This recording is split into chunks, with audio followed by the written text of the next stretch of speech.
எங்களை அதிகமாய் நேசிக்கிற எங்கள் அன்பின் பரலோக தகப்பனே, மை துதிக்கிறோம், ஸ்தோதரிக்கிறோம் அப்பா. இந்த புதிய நாளை காண செய்த கிருபைக்காக நன்றி. இந்த புதிய நாளிலும் புதிய கிருபைகளினாலும் புதிய வல்லமையினால் நிரப்புங்க அப்பா. பரிசுத்தாவின் அபிஷேகத்தினால் நிரப்புங்க. ஆவிக்கிற வரங்களினால் நிரப்புங்க. புதிய நேனால் அபிஷேகம் பண்ணுங்க.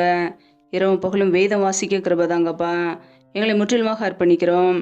இணைந்திருக்கிற ஒவ்வொரு குடும்பங்களையும் உடைய கரங்களிலே அர்ப்பணிக்கிறோம். என் தேவன் தாமே பாதுகாத்துக் கொள்வீராக. எல்லா தடைகளையும் நீக்கி ஆசிர்வதிங்க. பிள்ளைகள் செய்கிற வேலைகளை, தொழில்களை, வியாபாரங்களை ஆசிர்வதிங்க. உடைய கரம் பிள்ளைகளோடு கூட தங்கியிருக்கட்டும். சகலவித பாதுகாப்பும் கொடுங்கப்பா. சத்துரு கொண்டு வருகிற போராட்டங்கள், பிரச்சனைகள், தீமைகள் எல்லாவற்றிற்கும் விலக்கி பிள்ளைகளை பாதுகாத்து கொள்ளுங்க. பிரயாணங்களிலே போகும்போதும் வரும்போதும் கர்த்தருடைய பாதுகாப்பு பிள்ளைகளோடு கூட தங்கியிருக்கட்டும். யாரெல்லாம் பலவீனத்தோடு, சோர்வோடு, வியாதியோடு கஷ்டப்படுகிறார்களோ என் தேவன் நல்ல சுகத்தை கொடுங்கப்பா. யாரெல்லாம் கடன் பிரச்சனையிலே கஷ்டப்படுகிறார்களோ என் தேவன் அவர்களுக்கு உதவி செய்யுங்க. கடன் பிரச்சனையிலிருந்து விடுதலை கொடுங்கப்பா. பண தேவைகளை சந்திங்க, பொருளாதார தேவைகளை சந்திங்கப்பா. மனுஷருடைய கண்களிலே தயவை உண்டாக்குங்க. கர்த்தருடைய கரம் பிள்ளைகளோடு கூட தங்கியிருக்கட்டும்.